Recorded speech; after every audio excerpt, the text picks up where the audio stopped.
Hey everyone, today I'm going to show you how to send books to Kindle from Calibre quickly and easily. So first, I want you to download and install Calibre on your laptop or computer, and once it is ready, open the program and click Add Books to upload the book that you want to send to your Kindle.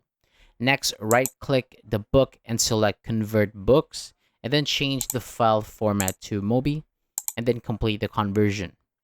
So this makes the book ready to be shared with your Kindle. And after the conversation is finished, open Preferences and add your Kindle email address.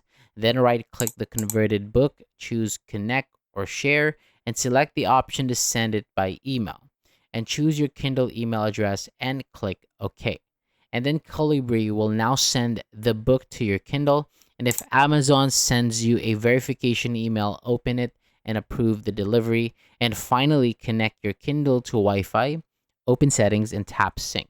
The book should then appear in your Kindle library. So thank you so much for watching. That is all for today. For more videos like this, hit the subscribe button below, and I'll see you on the next video.